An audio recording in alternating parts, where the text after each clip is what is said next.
ಪ್ರೀತಿಯ ದ್ವಿತೀಯ P U C ವಿದ್ಯಾರ್ಥಿಗಳೇ 100% ಒಂದು ಶಾರ್ಟ್ ವಿಡಿಯೋದಲ್ಲಿ ನಿಮಗೆ ಸಂಪೂರ್ಣವಾಗಿ ನಿಮ್ಮ ಕನ್ನಡ ಗ್ರಾಮರ್ ಏನೆಲ್ಲ ಇದೆ ಅಲ್ವಾ ಸಂಪೂರ್ಣವಾಗಿ ಮುಗಿಸಿಕೊಡ್ತೇನೆ. ಯಾಕಂದರೆ ಬಹಳ ಜನ ವಿದ್ಯಾರ್ಥಿಗಳು ಓಲ್ಡ್ ಕ್ವಶನ್ ಪೇಪರ್ ಓದಬೇಕಾ ಇದು ಓದಬೇಕಾ ಅಂತ ಬಹಳ ಕನ್ಫ್ಯೂಷನ್ ಸ್ಟೇಟಲ್ಲಿದ್ದೀರಾ. ಸರ್, ಕನ್ನಡ ಹಾಗೂ ಇಂಗ್ಲೀಷ್ ನಾನು ಏನು ಅಪ್ಲೋಡ್ ಮಾಡ್ತೀನಲ್ವಾ that is enough to score 80 out of 80. ಇಷ್ಟಂತೂ ನಾನು ಹೇಳಬಲ್ಲೆ ನಿಮಗೆ. Anyhow without wasting our time let me start this video. 2024-25ನೇ ಸಾಲಿನ ನೋಡಿ 3 ಮಾದರಿ ಪ್ರಶ್ನೆಗಳನ್ನು ಈ ಒಂದು ವಿಡಿಯೋ ಒಳಗೊಂಡಿರುತ್ತೆ. 2045-24-25ನೇ ಸಾಲಿನ ಪರೀಕ್ಷೆ 1, ಪರೀಕ್ಷೆ 2, ಪರೀಕ್ಷೆ 3 ಅಂದರೆ annual exam 1, annual exam 2, annual exam 3 ಎಲ್ಲ ಕ್ವಶನ್ ಪೇಪರ್ ಈ ಒಂದು ವಿಡಿಯೋ ಒಳಗೊಂಡಿರುತ್ತೆ. 2024-25 ಸಾಲಿನ ಅಭ್ಯಾಸ ಪತ್ರಿಕೆ ಅಂತ ಹೇಳಿದರೆ model question paper 1, model question paper 2 ಯಾವುದು 2024-25. ನಂತರದಲ್ಲಿ ಸರಣಿ ಪತ್ರಿಕೆ ಅಂದರೆ ಅರ್ಥ ಏನು ಅಂತ ಹೇಳಿದರೆ ಸೀರೀಸ್ ಎಕ್ಸಾಮ್ ಮಾಡಿದಿರಲ್ವ ಆ ಜಿಲ್ಲೆಗಳಲ್ಲಿ ಅದು ಕೂಡ ಇದರಲ್ಲಿ ಒಳಗೊಂಡಿದೆ. ಜೊತೆಗೆ ಈ ವರ್ಷದ 2025-25ನೇ ಸಾಲಿನ 3 ಪ್ರಶ್ನೆ ಪತ್ರಿಕೆಗಳು ಕೂಡ ಒಳಗೊಂಡು ಸಂಪೂರ್ಣವಾಗಿ ಏನಂತೀರ ಹಾಟ್ ಕ್ವಶನ್ಸ್ಗಳು ಸಂಪೂರ್ಣವಾಗಿ ಎಕ್ಸಾಮಿಗೆ ಬರುವಂತಹ ಎಲ್ಲ 13 ಪತ್ರಿಕೆಗಳ ವ್ಯಾಕರಣಗಳ ಸಂಗ್ರಹ ಈ ಒಂದು ವಿಡಿಯೋದಲ್ಲಿ ತಾವುಗಳು ನೋಡಬಹುದಾಗಿದೆ. ಬನ್ನಿ ವಿದ್ಯಾರ್ಥಿಗಳೇ, ಹಾಗಿದ್ರೆ ಸರಿಯಾಗಿ ಯಾವ ರೀತಿಯಾಗಿ ಎಕ್ಸಾಮಿಗೆ ನಮಗೆ ಹೆಲ್ಪ್ ಆಗೋದು ಈ ಒಂದು ವಿಡಿಯೋ ಕಲಿತಾ ಹೋಗೋಣ. ಸರ್, ನಾಳೆ ಇದೇ ಬರುತ್ತಾ ಇದೇ ಬೀಳುತ್ತಾ ಅಂತ 99% ಬೀಳುತ್ತೆ ಸರ್. 1% ನಮ್ಮಂಥವ್ರು ಯಾರೋ ಅಲ್ಲಿ ಕೂತ್ಕೊಂಡ್ಬಿಟ್ಟು ಸ್ವಲ್ಪ ಟ್ವಿಸ್ಟ್ ಮಾಡೋಣ ಅಂತ ಮಾಡ್ಬೋದು. ಹಾಗಾಗಿ ಕಲಿಸ್ತಾ ಹೋಗ್ತೇನೆ ಮಕ್ಕಳೇ, ಕಲೀರಿ. ನೋಡಿ, ಇದಂತೂ ಗಟ್ಟು ಹೊಡೆದು ಇವತ್ತಿನಿಂದ ಪ್ರತಿಯೊಬ್ಬರಿಗೂ ಕೂಡ 50ನೇ ಮೇನ್ ಕ್ವಶನ್ ಯಾವುದಾದ್ರೂ 2 ಅನ್ಯ ದೇಶೀಯ ಪದಗಳನ್ನು ಬರೆಯಿರಿ ಅಂತ ಕನ್ನಡ ಗ್ರಾಮರಲ್ಲಿ ಲಾಸ್ಟ್ ಕ್ವಶನ್ ಇದೇ ಇರುತ್ತೆ. ಅನ್ಯ ದೇಶೀಯ ಪದಗಳನ್ನು ಬರೆಯಿರಿ ಅಂತ ಪೆನ್ನು, ಕಾಗದ, ಬುಕ್ಕು ಎರಡೇ ಕೇಳಿದರೆ ನಿಮಗೆ ಯಾವುದು ಸ್ಪೆಲ್ಲಿಂಗ್ ಇಷ್ಟ ಆಗುತ್ತೋ ಅದನ್ನು ಬರೀರಿ. ಯಾವುದು? ಪೆನ್ನು, ಕಾಗದ, ಬುಕ್ಕು, ಪೇಪರು, ಮೊಬೈಲು, ಕಂಪ್ಯೂಟರ್. ಹೇಳೋದು ಬಹಳ ಸುಲಭ, ಬರೆಯೋದಿದೆ ಅಲ್ವಾ, ಒತ್ತು ದೀರ್ಘ ಎಲ್ಲ ಹೋಗಿಬಿಡುತ್ತೆ. ಈಸಿಯಾಗಿರುವಂಥದ್ದು ಕಾಗದ ಅಂತ ಬರೀರಿ ಹಾಗೂ ಪೇಪರ್ ಬರೀರಿ ಅಥವಾ ಪೆನ್ನು ಬರೀರಿ, ಭಾಳ ಈಸಿಯಾಗಿರುವಂಥದ್ದು. ಕ್ಲಿಯರ್? ಇದಂತೂ ಫಿಕ್ಸು. ಪ್ರತಿಯೊಬ್ಬನು ಕನ್ನಡ ಸಬ್ಜೆಕ್ಟ್ ತಗೊಂಡಿದ್ದೀರಾ ಅಂದರೆ ಲ್ಯಾಂಗ್ವೇಜು ಅವ್ರಿಗೆ ಫಿಕ್ಸು ಕ್ವಶನ್ ಇದು. ಕ್ಲಿಯರ್? ನೆಕ್ಸ್ಟು ಬನ್ನಿ ವಿದ್ಯಾರ್ಥಿಗಳೇ, ಕೆಳಗಿನ 2 ಪದಗಳ ಗುಣವಾಚಕಗಳನ್ನು ಬರೆಯಿರಿ. ಅವತ್ತಿನಿಂದ ನಿಮಗೆ ನಾನು ಕಲಿಸಿಕೊಡ್ತಾ ಇದ್ದೇನೆ. ನೋಡಿ ಮಕ್ಕಳೇ, ಗುಣವಾಚಕ ಅಂತ ಹೇಳಿದರೆ ಅಡ್ಜೆಕ್ಟಿವ್ಸ್ ಅಂತ ಹೇಳ್ತೀವಿ ನಾವು. ಇಂಗ್ಲೀಷಲ್ಲಿ ಅದನ್ನು ಅಡ್ಜೆಕ್ಟಿವ್ ಅಂತ ಹೇಳ್ತೀವಿ. ಇಂಗ್ಲೀಷಲ್ಲಿ ಹೇಳ್ಕೊಡ್ಬೇಡ್ರಿ ಸರ್, ಅಯ್ಯೋ ದೇವ್ರೆ, ಇಂಗ್ಲೀಷ್ ಸಬ್ಜೆಕ್ಟು ಕಂಪಲ್ಸರಿ ಅಲ್ವೇನ್ರೋ? ಪ್ರತಿಯೊಬ್ಬನಿಗೂ ಕೂಡ ಕನ್ನಡ ಆಪ್ಷನಲ್ ಇರುವಂಥದ್ದು. ಕನ್ನಡನಾದರೂ ತಗೋಬೋದು, ಹಿಂದಿ, ಸಂಸ್ಕೃತ, ಉರ್ದು, ತಮಿಳು, ತೆಲುಗು ಏನಾದರೂ ತಗೋಬೋದು, ಆದರೆ ಇಂಗ್ಲೀಷ್ ಕಂಪಲ್ಸರಿ. ಇಂಗ್ಲೀಷ್ ಮುಖಾಂತರ ಕಲಿಸ್ತಾ ಹೋಗ್ತೀನಿ. ಎಷ್ಟು ಈಸಿಯಾಗಿದೆ ನೋಡಿ. ಹುಸಿ ನಿದ್ದೆ ಅಂತ ಇದೆ. ನಿದ್ದೆ ಅನ್ನುವಂಥದ್ದು ಇಲ್ಲಿ ನೌನ್ ಆಗುತ್ತೆ. ಹಾಗಾಗಿ ಎಂತಹ ನಿದ್ದೆ ಅಂತ ಕೇಳಿದರೆ ಹುಸಿ ಅಂತ. ಹಾಗಾದರೆ ಹುಸಿ ಅನ್ನುವಂಥದ್ದೇ ಗುಣವಾಚಕ. ನಿದ್ದೆಯನ್ನು ನಿದ್ದೆಯ ಗುಣವನ್ನು ಹೇಳುತ್ತಿರುವಂಥದ್ದು ಅದೇ ಹುಸಿಯಾಗಿರುತ್ತೆ. ಹಾಗಾಗಿ ಇಲ್ಲಿ ಗುಣವಾಚಕ ಅಂದರೆ ಹುಸಿ ಅಂತ ಬರೀರಿ. ಗೂಗೆ ಮರಿ ಅಂತ ಇದೆ. ಗೂಗೆ ಅಂದರೆ ಅದು ನೌನ್ ಆಗುತ್ತೆ, ನಾಮಪದ. ಮರಿ ಅಂತ ಇದೆ ಎಂಥ ಗೂಗೆ ಹೇಗಿದೆ? ಮರಿಯಾಗಿದೆ. ಮರಿ ಅದೇ ಗುಣವಾಚಕ ಮಕ್ಕಳ. ಬೆಳ್ಳಿ ಲೋಟ ನೋಡಿ, ಲೋಟ ಅನ್ನುವಂಥದ್ದು ಏನದು? ನಾಮಪದ. ಹಾಗಿದ್ರೆ ಆ ಲೋಟಕ್ಕೆ ಎಂತಹ ಲೋಟ ಅಂತ ಕೇಳಿದಾಗ ಅದರ ಗುಣವನ್ನು ಹೇಳುವಂಥದ್ದು ಅದು ಬೆಳ್ಳಿಯಾಗಿರುತ್ತೆ. ಬೆಳ್ಳಿನೋ ಬಂಗಾರನೋ ಏನೋ ಅಂತ, ಹೌದಲ್ಲ, ತಗಡೋ ಏನೋ ಅಂತ. ಇಲ್ಲಿ ಬೆಳ್ಳಿ ಅನ್ನುವಂಥದ್ದೇ ಉತ್ತರ ಆಗಿರುತ್ತದೆ. ನೆಕ್ಸ್ಟ್ ದುರ್ಗಂಧ ಅಂತ ಇದೆ.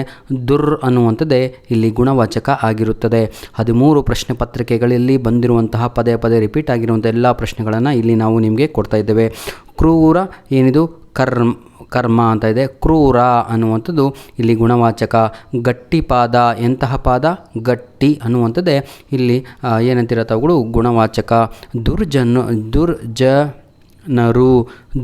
ಎಂತಹ ಜನರು? ಅನ್ನುವಂಥದ್ದು ಕೆಟ್ಟ ಅಂತ ಇರಬೇಕಲ್ವ ಮೀನಿಂಗು, ನಿಮಗೆ ಗೊತ್ತಿರುತ್ತೈತಾ? ಸ್ವಚ್ಛ ಸಮುದ್ರ ಹೇಗಿದೆ? ಸ್ವಚ್ಛವಾಗಿದೆ. ಆ ಸ್ವಚ್ಛ ಅನ್ನುವಂಥದ್ದೇ ಗುಣವಾಚಕ. ಪೊಲ್ಲ ವಾರ್ತೆ ಎಂಥದ್ದು? ಪೊಲ್ಲ ಅಂತ. ಹಾಡು ಹಕ್ಕಿ ನೋಡಿ, ಹಕ್ಕಿ ಅನ್ನುವಂಥದ್ದು ಬರ್ಡ್ ಅನ್ನುವಂಥದ್ದು ನೌನು. ಎಂಥ ಹಕ್ಕಿ? ಹಾಡುವ ಹಕ್ಕಿ ಅನ್ನುವಂಥದ್ದೇ ಇಲ್ಲಿ ಗುಣವಾಚಕ. ದೂರದೃಷ್ಟಿ ಅಂತ ಇದೆ. ಇವನ ದೃಷ್ಟಿ ಎಂಥದ್ದು ಅಂತ ಹೇಳಿದರೆ ದೂರ. ತುಂಬಿ ಬಾಳು ಅಂತ ಇದೆ ಅದಕ್ಕೆ ತುಂಬಿ ಅಂತ. ಏನಿದು? ಕೆಳ ಅನ್ನುವಂಥದ್ದು ಇಲ್ಲಿ ಆಗತ್ತೆ. ಇಲ್ಲೂ ಒಂದು ಸ್ವಲ್ಪ ಗುಣವಾಚಕಗಳು ಇದ್ದಾವೆ ಮಕ್ಕಳೇ. ಇದನ್ನು ಮೊದಲು ನಾನು ಏನು ಇವತ್ತು ಅಪ್ಲೋಡ್ ಮಾಡಿದ್ದೇನೋ ಸಂಪೂರ್ಣವಾಗಿ ಗಟ್ಟು ಹೊಡಿಬೇಕು. ಎಲ್ಲರೂ ಕೂಡ ಬರೆದು ಒಮ್ಮೆ ಬರೀರಲಿ ಎಕ್ಸಾಮ್ಗಿಂತ ಮುಂಚೆ. What you people are doing mistake, that is your trial and error method, ಹೌದಲ್ವಾ? You are doing in exam hall. ಉಗ್ರ ಅನ್ನುವಂಥದ್ದು ಎಂತಹ ಕೋಪ? ಉಗ್ರ ಕೋಪ. ಮಣ ಆಯಸ ಅಂತ ಇದೆ. ಮಣ ಅನ್ನುವಂಥದ್ದೇ ಆಯಸ. ಇದು ಗುಣವಾಚಕ. ಆಯಿತಾ. ದುರ್ಜನ, ದುರ್ ಅನ್ನುವಂಥದ್ದು. ಕೆನೆ ಹಾಲು, ಕೆನೆ ಎಂಥ ಹಾಲು, ಕೆನೆ ಅನ್ನುವಂಥದ್ದು. ಕಡು ಪಾಪ ಅಂತ ಇದೆ, ಕಡು ಅನ್ನುವಂಥದ್ದೇ ಇಲ್ಲಿ ಗುಣವಾಚಕ. ಹಸು ಗಂಬಿ, ಆಯಿತಾ. ಹಾಸು ಗಂಬಿ, ಹಾಸು ಅನ್ನುವಂಥದ್ದು. ಶುದ್ಧ ನೀರು, ಎಂತಹ ನೀರು, ಶುದ್ಧ ನೀರು. ಕೆಟ್ಟ ನೀರು ಅಂತ ಕೊಟ್ಟರೆ ಕೆಟ್ಟ ಗುಣವಾಚಕ ಆಗುತ್ತೆ. ಕಲಿ ಭೀಮ ಅಂತ ಇದೆ, ಕಲಿ ಅನ್ನುವಂಥದ್ದೇ ಇಲ್ಲಿ ಗುಣವಾಚಕ. ಶ್ರೇಷ್ಠ ವಿಜ್ಞಾನಿ, ಎಂತಹ ವಿಜ್ಞಾನಿ, ಶ್ರೇಷ್ಠ, ಅದೇ ಇಲ್ಲಿ ಗುಣವಾಚಕ. ಹಿತವಚನ, ಎಂತಹ ವಚನ, ಹಿತ, ಹಿತ ಅನ್ನುವಂಥದ್ದೇ ಗುಣವಾಚಕ. ಮಂಗಳಲಿಂಗ, ಮಂಗಳ, ಆಯಿತಾ. ನೆಕ್ಸ್ಟ್ ಹಿತವಚನ ಮುಗೀತಲ್ವ ಇದು. ಬನ್ನಿ ವಿದ್ಯಾರ್ಥಿಗಳೇ, ಈಗ ಗುಣವಾಚಕ ಆಯಿತು. ಇದಂತೂ ಬಹಳ ಈಸಿ ಕಣ್ರಿ. ಇದು ಕೂಡ ನಾನು ನಿಮಗೆ ಕಲಿಸಿ ಕೊಟ್ಟಿದ್ದೆ ಸರ್. ಆದರೂ ಕೂಡ ಈ ಒಂದು ವಿಡಿಯೋದಲ್ಲಿ ಸಂಪೂರ್ಣವಾಗಿ ಇದನ್ನು ನಾನು ನಿಮಗೆ ಕಲಿಸಿಕೊಡ್ತಾ ಹೋಗ್ತೇನೆ. ಬನ್ನಿ, ಕೆಳಗಿನ 2 ಕ್ರಿಯಾಪದಗಳ ಧಾತು ರೂಪಗಳನ್ನು ಬರೆಯಿರಿ ಅಂತ ಇದೆ. ಧಾತು ಅಂತ ಹೇಳಿದರೆ ನಾವು ಬೇಸಿಕ್ ಏನಂತೀರ ತಾಗಳು ವರ್ಬ್ ಅಂತ ಕರಿತೀವಿ, ಆಯಿತಾ. ಕ್ರಿಯಾಪದಗಳ ಧಾತು, ಧಾತು ಅಂತ ಹೇಳಿದರೆ base form of the verb ಅಂತ. ನೋಡಿ, ಈಗ ಎಕ್ಸಾಂಪಲ್ ಕೊಡ್ತೀನಿ.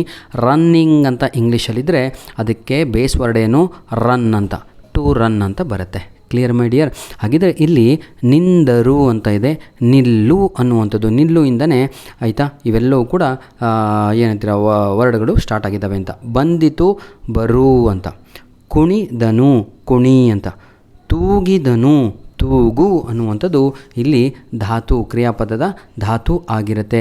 ಕ್ರಿಯಾಪದ ಅಂದರೆ ವರ್ಬ್ ಕಂಡ್ರೆ ಈ ಕಡೆ ಅಷ್ಟು ಕೊಟ್ಟಿರೋದು, ಅದರ ಧಾತು ರೂಪವನ್ನು ನಾವು ಬರಿತಾ ಇದ್ದೀವಿ. ಕೊಟ್ಟರು ಅಂತ ಇದೆ, ಕೊಡು ಅನ್ನುವಂಥದ್ದು.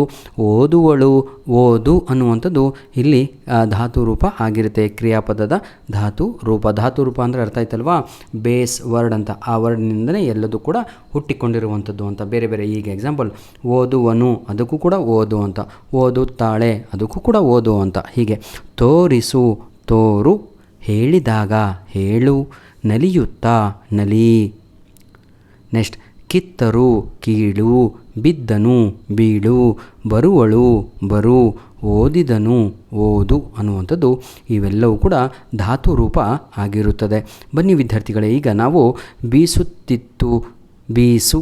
ಹಾಡುವಳು, ಹಾಡು. ಹಾಡಿದನು, ಹಾಡು. ಎಲ್ಲದಕ್ಕೂ ಕೂಡ ಒಂದೇ. ಬರೆಯುವರು, ಬರೆ. ನೋಡಿ, ಬರೆ ಅನ್ನುವಂಥದ್ದು, ಆಯಿತಾ. ಹೋಗುತ್ತಾರೆ, ಹೋಗು ಅನ್ನುವಂಥದ್ದು ಧಾತು ರೂಪ ಆಗಿರುತ್ತೆ. ಎದರ ಧಾತು ರೂಪ, ಎದರ ಹೇಳಿ, ಕ್ರಿಯಾಪದದ ಧಾತು ರೂಪ. ಕುಣಿಯುವಳು, ಕುಣಿ. ನಿಂತನು, ನಿಲ್ಲು. ಹಾಡುವರು, ಹಾಡು. ಓದುವಳು, ಓದು.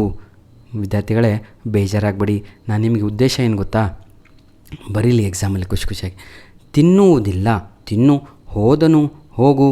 ಓದಿದರು, ಓದು. ಕ್ಲಿಯರ್? ಬನ್ನಿ, ಈಗ ನೆಕ್ಸ್ಟ್ ಮೇನ್ ಕ್ವಶನ್ ನೋಡೋಣ.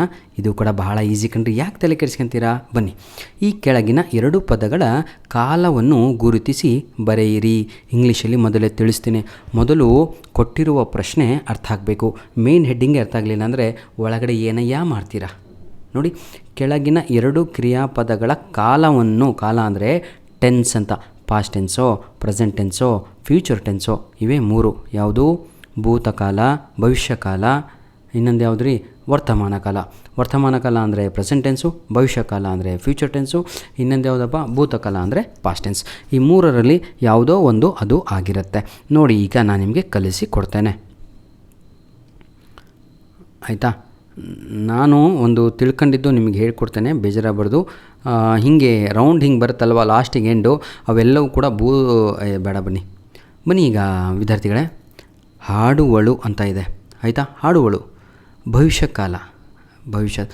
ಈಗ ವಿದ್ಯಾರ್ಥಿಗಳಿಗೆ ಎಕ್ಸಾಮಲ್ಲಿ ಈ ಭವಿಷ್ಯತ್ ಕಾಲ ಅಂತಲೇ ಬರೆಯೋಕ್ಕೆ ಬರ್ತಾ ಇರಲ್ಲ. ನೋಡಿ, ಭಾ ದೊಡ್ಡ ಭಾ ಬರೀಬೇಕು. ಇದನ್ನು ಕುಂಡಿಸಿಳು ಅಂತ ಹೇಳ್ತವ್ರೆ. ನಿಮ್ಮಲ್ಲೂ ಹಾಗೆ ಹೇಳ್ಕೊಟ್ಟಿರ್ಬೋದು. ಭವಿ ಅಂತ ಬರ್ದ್ವಾ, ಭಾ ಬರ್ದು ಅದಕ್ಕೆ ಕುಂಡಿಸಿಳಿ ಅಂದರೆ ಒಂದು ಲೈನ್ ಹಾಕಿ ಅಂತ. ವಿ ಅಂತ ಬರೀಬೇಕು. ಶಾ ಬರ್ದು ಯಾವತ್ತು ಕೊಡಬೇಕು. ತಾ ದೊಡ್ಡ ತಾ ಬರಿಬೇಕು, ಅದಕ್ಕೆ ಕಾವತ್ತು ಕೊಡಬೇಕು, ಲಾ ಬರಿಬೇಕು. ನೆನ್ಪಿಟ್ಕೊಳ್ಳಿ. 3 ವರ್ಡ್ ಕರೀರಲೇ ಇವತ್ತು ಕೂತ್ಕೊಂಡು ಭವಿಷ್ಯತ್ ಕಾಲ ಅಂತ ಹೆಂಗೆ ಬರೆಯೋದು, ವರ್ತಮಾನ ಕಾಲ ಅಂತ ಹೇಗೆ ಬರೀಬೇಕು ನೆನ್ಪಿಟ್ಕೊಳ್ಳಿ. ವರ್ತಮಾನ ಕಾಲ ಅಂತ. ಕ್ಲಿಯರ್? ಭೂತ ಕಾಲ, ಇಷ್ಟೇ. ಈ 3 ಕೂಡ ನೆನ್ಪಿಟ್ಕೊಳ್ಳಿ. ಇದು 3 ಸ್ಪೆಲ್ಲಿಂಗ್ ಬಂತು, ಗೆದ್ರಿ ಅಂತ. ನೋಡಿ, ಹಾಡುವಳು, ಹಾಡ್ತಾಳೆ, ಆಯಿತಾ. ಹಾಡುತ್ತಾಳೆ ಅಲ್ಲ, ಹಾಡುವಳು ಸರ್, ಇನ್ನೂ ಹಾಡಿಲ್ಲ. ನಾನು ಈಗ ನಿಮ್ಗೆ ಹೇಳ್ತಾ ಇರೋದು ಅದನ್ನು ನಾವು ಭವಿಷ್ಯತ್ ಕಾಲ ಅಂತ ಕರಿತೀವಿ. ಕೇಳುತ್ತಾರೆ, ಇದನ್ನು ನಾವು ವರ್ತಮಾನ ಕಾಲ ಅಂತ ಕರೆಯುತ್ತೇವೆ. ಹೋದರು. ಆಯಿತಾ. ಭೂತಕಾಲ ಸರ್, ನಲಿಯುತ್ತಾ ವರ್ತಮಾನ ಕಾಲ, ಅಂದರೆ ವರ್ತಮಾನ ಅಂದರೆ ಪ್ರೆಸೆಂಟ್ ಟೆನ್ಸು. ತಿಂದನು, ತಿಂದನು, ನೋಡಿದಳು, ನೋಡಿಬಿಟ್ಲು, ತಿಂದುಬಿಟ್ಟ. ಇದನ್ನು ನಾವು ಭೂತಕಾಲ. ಹೋದನು, ಹೋಗ್ಬಿಟ್ಟ, ಭೂತಕಾಲ. ಓದಿದಳು, ಇದನ್ನು ಕೂಡ ಭೂತಕಾಲ ಅಂತ ಕರಿತೇವೆ. ಇನ್ನೂ ಇಷ್ಟು ಇದ್ದಾವೆ. 13 ಪ್ರಶ್ನೆ ಪತ್ರಿಕೆಗಳನ್ನು ಈ ಒಂದು ಎಲ್ಲ ಮೆಟೀರಿಯಲ್ ರೆಡಿ ಮಾಡಿದಂತಹ ಆಯಿತಾ ಪುಣ್ಯವಂತನಿಗೆ, ಆ ಒಂದು ವ್ಯಕ್ತಿಗೆ ಧನ್ಯವಾದಗಳು ವಿದ್ಯಾರ್ಥಿಗಳೇ. ಮೆಟೀರಿಯಲ್ಲು ನಮಗೆ ಆ ದೇವರ ದಯೆಯಿಂದ ಎಂತೆಂಥ ಒಳ್ಳೆ ವಿದ್ಯಾರ್ಥಿಗಳಿದ್ದಾರೆ ಅಂದರೆ, ಅವರ ಕಾಲೇಜಲ್ಲಿ ಏನು ಕೊಟ್ಟರು ನಮ್ಮ ಒಂದು ಮೇಲೆಡಿ ಎಲ್ಲರಿಗೂ ಕೂಡ ಗೊತ್ತು, ಅದಕ್ಕೆ ಕಳಿಸ್ಕೊಡ್ತಾರೆ. ಅವರಿಗೊಂದು ಸಲ್ಯೂಟು ಸರ್. ಆಯಿತಾ. ವಿದ್ಯಾರ್ಥಿಗಳಿಗೆ ಕೆಲವೊಬ್ಬರು ಟೀಚರಂತೂ ರಾತ್ರಿ ಹಗಲು ಕೂತ್ಕೊಂಡು ಓದಿಸ್ತಾ ಇರ್ತಾರೆ. ನೋಡಿ ಸರ್, ನಿಮ್ಮ ಶಿಕ್ಷಕರು ಏನು ನಿಮ್ಗೆ ಹೇಳ್ತಾರಲ್ವ, ಅದು ನಮಗಿಂತ ಮಿಗಿಲವಾದದ್ದು, ಅದು ಎಕ್ಸಾಮಿಗೆ ಬರುತ್ತೆ, ನೆನ್ಪಿಟ್ಕೊಳ್ಳಿ. ನಲಿಯುತ್ತಾರೆ ವರ್ತಮಾನ ಕಾಲ, ತಿಂದನು ಭೂತಕಾಲ, ಕರೆಯುತ್ತಾರೆ ವರ್ತಮಾನ ಕಾಲ, ಹಾಡುವರು ಭವಿಷ್ಯತ್ ಕಾಲ, ಕಟ್ಟುವರು ಭವಿಷ್ಯತ್ ಕಾಲ, ಕೇಳುತ್ತಾನೆ ವರ್ತಮಾನ ಕಾಲ, ನೋಡಿದಳು ಭೂತಕಾಲ. ವಿದ್ಯಾರ್ಥಿಗಳೇ, ಇದೆಲ್ಲ ಮ್ಯಾನ್ಮೇಡ್ ಅಲ್ವಾ? ಯಾವುದಾದ್ರೂ ಒಂದು ತಪ್ಪು ಆಗೇ ಆಗಿರುತ್ತೆ, ಇಲ್ಲ ಅಂತ ಅಲ್ಲ. ಎಷ್ಟೇ ಒಂದಿದ್ರೂ ಎಲ್ಲೋ ಒಂದು ಕಡೆ ದೀರ್ಘನೋ ಏನೋ ಬರಿತಾ ಮಿಸ್ಟೇಕ್ ಆಗೇ ಆಗಿರುತ್ತೆ. 100% ಐ ಆಮ್ ಪರ್ಫೆಕ್ಟ್ ಅಂತ ಹೇಳಲು ಸಾಧ್ಯವೇ ಇಲ್ಲ. ಹಾಗಾಗಿ ನಿಮ್ಮ ಕ್ವಶನ್ ಪೇಪರಲ್ಲೂ ಕೂಡ ಕೆಲವೊಮ್ಮೆ ಸ್ಪೆಲ್ಲಿಂಗ್ ಮಿಸ್ಟೇಕ್ ಆಗಿರ್ತವೆ ಬೋರ್ಡ್ ಎಕ್ಸಾಮ್. ಹಾಗಂತ ಹೇಳಿಬಿಟ್ಟು ಆ ಪ್ರಶ್ನೆಯನ್ನು ಬಿಟ್ಟರೆ ನಿಮ್ಮಷ್ಟು ಮೂರ್ಖರು ಯಾರೂ ಅಲ್ಲ. ತಾವುಗಳು ಅದನ್ನು ಅಡ್ಜಸ್ಟ್ ಮಾಡಿಕೊಂಡು ಓದ್ಕೊಂಡು ತಿಳ್ಕೊಂಡು ಕರೆಕ್ಟ್ ಆನ್ಸರ್ ಬರೆದು ಬರಬೇಕಾಗಿರುತ್ತೆ. ಈ ಕೆಳಗಿನ 2 ಪದಗಳಿಗೆ ನಿಷೇಧಾರ್ಥಕ ಪದ ಬರೆಯಿರಿ. ನಿಷೇಧಾರ್ಥಕ ಪದ ಆಪೋಸಿಟ್ ರೀತಿಯಲ್ಲಿ ಬರಿಬೇಕು. ಬರುವರು, ಬಾರರು, ಕರೆಯಿತು, ಕರೆಯದು, ತಿನ್ನು, ತಿನ್ನ, ಆಡುವಳು, ಆಡಳು, ತಿನ್ನುವನು, ತಿನ್ನನು, ನಿಲ್ಲುವುದು, ನಿಲ್ಲದು. ಇದನ್ನು ನಾವು ನಿಷೇಧಾರ್ಥಕ ಪದ ಅಂತ ಕರಿತೀವಿ. ಆಯಿತಾ ಮಕ್ಕಳೇ, ಬನ್ನಿ ಈಗ ವಿಭಕ್ತಿ ಪ್ರತ್ಯಯಗಳನ್ನು ನೋಡೋಣ ವಿತ್ ರೂಲ್ಸ್. ಈ ಕೆಳಗಿನ 2 ಪದಗಳ ವಿಭಕ್ತಿಗಳನ್ನು ಹೆಸರಿಸಿ. ನೋಡಿ ಸರ್, ಇವೆಲ್ಲ ಸುಮ್ಮನೆ ಬರೆದಿರೋದಲ್ಲ, ಇವೆಲ್ಲವೂ ಎಕ್ಸಾಮಿಗೆ ಬಂದಿದ್ದು. 13 ಕ್ವಶನ್ ಪೇಪರು ಇವತ್ತು ನೀವು ಸಾಲ್ವ್ ಮಾಡಿದ್ದೀನಿ, ನಾನು ಗ್ರಾಮರ್ ಕಿತ್ತಾಕ್ಬಿಡ್ತೀನಿ ಅಂತ ಬರಬೇಕು ಅಷ್ಟೇ ಕನ್ನಡದಲ್ಲಿ. ಏನಿದು ದುರದೋಳ್, ಓಳ್ ಅಂತ ಬಂದರೆ ಸಪ್ತಮಿ ವಿಭಕ್ತಿ ಪ್ರತ್ಯಯ ಅಂತ ಬರೀಬೇಕು. ನೋಡಿ, ಈಗ ನಿಮಗೆ ಇದೊಂದು ಸ್ಪೆಲ್ಲಿಂಗ್ ಕಲಿಬೇಕು ನೀವು. ಇಲ್ಲಿ ವಿಭಕ್ತಿಗಳನ್ನು ಹೆಸರಿಸಿ ಅಂತ ಇದೆ. ವಿಭಕ್ತಿಗಳಲ್ಲಿ ಎಷ್ಟು ಅಂತ ಗೊತ್ತು ನಿಮಗೆ. ಸಪ್ತಮಿ ಬರುತ್ತೆ, ಚತುರ್ಥಿ ಬರುತ್ತೆ, ಷಷ್ಠಿ ಬರುತ್ತೆ, ಪ್ರಥಮ ಬರುತ್ತೆ, ದ್ವಿತೀಯ ಬರುತ್ತೆ, ಭಾಳ ಇದ್ದಾವೆ. ಇದನ್ನಷ್ಟು ಕಲಿಬೇಕು. ಆಯಿತಾ. ಹಾಗಿದ್ರೆ ಹೇಗೆ ಕಂಡುಹಿಡಿಯೋದು? ಒಳ್ ಅಂತ ಅಲ್ಲಿ ಕೊನೆಯದಾಗಿ ಎಂಡಾದರೆ ವರ್ಡು, ಅದನ್ನು ನಾವು ಸಪ್ತಮಿ ಅಂತ ಕರಿತೀವಿ.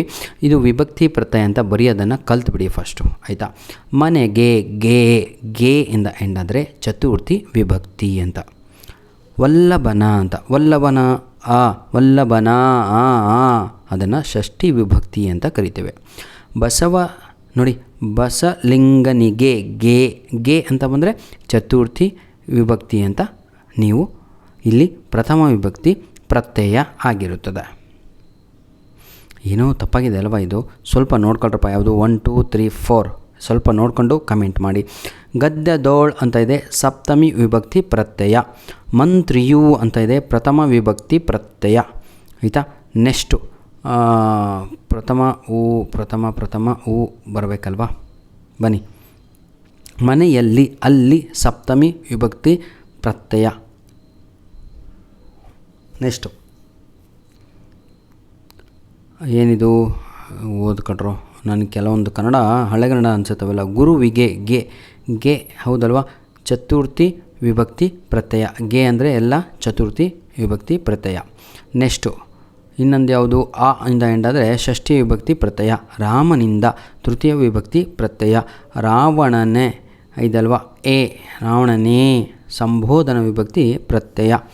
ನೆಕ್ಸ್ಟು ಬಲ್ಲವರಿಂದ ಇಂದ ಅಂದರೆ ತೃತೀಯ ವಿಭಕ್ತಿ ಪ್ರತ್ಯಯ. ಹೌದಲ್ವಾ? ಇವೆಲ್ಲ ಓದ್ಕೊಳ್ರಿ ಸ್ವಲ್ಪ. ಆಯಿತಾ. ಇದರದ್ದು ಒಂದು ಚಾರ್ಟ್ ಕೂಡ ನಿಮಗೆ ಕೊಟ್ಟಿದ್ದಾರೆ ಅಂದ್ಕೊಂಡಿದ್ದೀನಿ. ಇದನ್ನು ಕರೆಕ್ಟಾಗಿ ಓದ್ಕೊಳ್ಳಿ ಮಕ್ಕಳೇ. ಈಗ ಇದರ ಚಾರ್ಟ್ ಒಂದು ಅಪ್ಲೋಡ್ ಮಾಡಿ ಕೊಡ್ತೇನೆ. ತತ್ಸಮ ತದ್ಭವಗಳ ರೂಪವನ್ನು ಬರೆಯಿರಿ ಅಂತ ಇದೆ. ಶ್ರೀ ಅಂತ ಇದೆ, ಇದಕ್ಕೆ ಸಿರಿ ಅಂತ ಬರೀರಿ. ಶಿರ ಅಂತ ಇದೆ, ಇದಕ್ಕೆ ಸಿರ ಅಂತ ಬರೀರಿ. ರಾಯ ಅಂತ ಇದೆ, ರಾಜ ಅಂತ ಬರೀರಿ. ಯೌವನ ಅಂತ ಇದೆ, ಜೌವನ ಅಂತ ಬರೀರಿ. ಕಸ್ತೂರಿ, ಕತ್ತೂರಿ, ಆಶ್ಚರ್ಯ, ಆಶ್ಚರ್ಯ. ಯಶ, ಜಸ, ವೀರ, ಬೀರ ಇವೆಲ್ಲ ಎಕ್ಸಾಮಿಗೆ ಬಂದವ್ರಿ. ದೃಷ್ಟಿ, ದಿಟ್ಟಿ, ಯೋಗಿ, ಜೋಗಿ. ಸಂಸ್ಕೃತ, ಸಕ್ಕದ, ಯಶ, ಜಸ. ಪರೀಕ್ಷಿಸು, ಪರಿಕಿಸು, ಯೋಗಿ, ಜೋಗಿ. ಆಕಾಶ, ಆಗಸ, ಮುಖ, ಮೊಗ. ಅಮೃತ, ಅಮರ್ದು, ಗೋಖ, ಗೂಗೆ. ನೋಡಿ, ಈಗ ನಾವು ಕಲ್ತಿದ್ದು ತದ್ಭವ. ಈಗ ತತ್ಸಮ ರೂಪವನ್ನು ಬರೆಯಿರಿ. ಪರಿಕಿಸು, ಪರೀಕ್ಷಿಸು ಅಂತ ಹೇಳಿದರೆ ಅದೇ ಈ ಕಡೆಯಿಂದ ಈ ಕಡೆ, ಆ ಕಡೆಯಿಂದ ಈ ಕಡೆ ಕೊಟ್ಟಿರ್ತಾನೆ. ಜಸ ಅಂದರೆ ಯಶ ಅಂತ, ಸಕ್ಕದ ಸಂಸ್ಕೃತ ಅಂತ. ಧನ್ಯವಾದಗಳು. ನೆಕ್ಸ್ಟ್ ವಿದ್ಯಾರ್ಥಿಗಳೇ, ಸಂಪೂರ್ಣವಾಗಿ ಇದರಲ್ಲೇ ಮುಗಿಸ್ಕೊಡ್ತೀನಿ ಕಣೋ. ದುರುಕ್ತಿ ಏನು? ದುರುಕ್ತಿ ಪದಗಳನ್ನು ನಿಮ್ಮ ಸ್ವಂತ ವಾಕ್ಯಗಳಲ್ಲಿ ಬಳಸಿ ಬರೆಯಿರಿ. ಇವೆಲ್ಲವೂ ಕೂಡ ಎಕ್ಸಾಮಿಗೆ ಬಂದಂಥದ್ದು. ದುರುಕ್ತಿಗಳಿಗೆ ಯಾವುದಾದ್ರೂ 2 ಉದಾಹರಣೆಗಳನ್ನು ಕೊಡಿ ಅಂತಲೂ ಕೂಡ ಕೆಲವೊಮ್ಮೆ ಕೇಳಿಬಿಡ್ತಾನೆ ಎಕ್ಸಾಮಲ್ಲಿ. ಅಂದರೆ ಕಂಟಿನ್ಯೂಸ್ಸು ಸೇಮ್ ವರ್ಡ್ ಯೂಸ್ ಮಾಡೋಂಥದ್ದು. ಬೇಗ ಬೇಗ, ಬಂದೆ, ಮೆಲ್ಲನೆ, ಹೀಗೆ. ಹಚ್ಚು ಹಸಿರು, ಹಚ್ಚು ಹಸುರು. ತೋಟದಲ್ಲಿರುವ ಎಲ್ಲ ಸಸ್ಯಗಳು ಹಚ್ಚು ಹಸುರಿನಿಂದ ಕಂಗೊಳಿಸುತ್ತಿವೆ. ಬೇಡ ಬೇಡ, ಬೇಡ ಬೇಡ, ನನಗದು ಬೇಡ. ಮೆಲ್ಲನೆ, ಅವನು ಮೆಲ್ಲನೆ ನಡೆದನು. ಅವನು ಮೆಲ್ಲನೆ ನಮ್ಮ ಮನೆಯ ಹತ್ತಿರಕ್ಕೆ ಬಂದನು. ಏನಿದು? ಬಿದ್ದು. ಪ್ರಾಣೇಶ ಅವರ ಹಾಸ್ಯವನ್ನು ಕೇಳಿ, ಪ್ರಾಣೇಶರವರ ಹಾಸ್ಯವನ್ನು ಕೇಳಿ ಜನ ಬಿದ್ದು ನಕ್ಕರು. ಬೇಗ, ಮಕ್ಕಳು ಬೇಗನೆ ಶಾಲೆಗೆ ಹೋಗುತ್ತಾರೆ. ಬನ್ನಿ, ಎಲ್ಲರೂ ಬನ್ನಿ, ಕುಳಿತುಕೊಳ್ಳಿ. ಮೆಲ್ಲನೆ ಆಹಾರವನ್ನು ಮೆಲ್ಲನೆ ಅಗಿದು ತಿನ್ನಬೇಕು, ಸವಿಸಬೇಕು. ಪರಿಪರಿಯಾಗಿ ಬೇಡಿದರೂ ಅವಳ ಮನಸ್ಸು ಕರಗಲಿಲ್ಲ. ಪರಿಪರಿಯಾಗಿ ಬೇಡಿದರೂ ನಮ್ಮ ಶಿಕ್ಷಕರ ಮನಸ್ಸು ಕೇಳಲಿಲ್ಲ. ಚಡ್ಡಿಯರು ಹೆಂಗೆ ಹೊಡೆದ್ರು ಅಂತ. ಪರಿಪರಿಯಾಗಿ ಬೇಡಿದರೂ ನಮಗೆ ಪ್ರಶ್ನೆಗಳು ಇಂಪಾರ್ಟೆಂಟ್ ಇಸ್ಲಾಂ ಸರ್ ಕೊಡಲಿಲ್ಲ.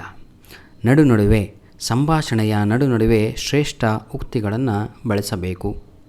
ನೋಡಿ, ಕೆಳಗಿನ 2 ನುಡಿಗಟ್ಟುಗಳನ್ನು ನಿಮ್ಮ ಸ್ವಂತ ವಾಕ್ಯಗಳಲ್ಲಿ ಬಳಸಿ ಬರೆಯಿರಿ. ನುಡಿಗಟ್ಟುಗಳು ಅಂದರೆ ಅರ್ಥ ಆಗತ್ತಲ್ವಾ? ಬನ್ನಿ. ದಾರಿದೀಪ. ಹಿರಿಯರು ಯಾವಾಗಲೂ ಮಕ್ಕಳ ಜೀವನದಲ್ಲಿ ದಾರಿದೀಪರಾಗುತ್ತಾರೆ. ತಂದೆ ತಾಯಿಗಳು ಮಕ್ಕಳ ಜೀವನದಲ್ಲಿ ದಾರಿದೀಪರಾಗುತ್ತಾರೆ. ಶಿಕ್ಷಕರು ಏನಾದರೂ ಬರೀರಿ. ಕೈ ಕೊಡು. ಅಪಘಾತದಲ್ಲಿ ಹಣದ ಸಹಾಯ ಬೇಕಾದಾಗ ಗೆಳೆಯರು 100% ಕೈ ಕೊಡ್ತಾರೆ ಅಂತ.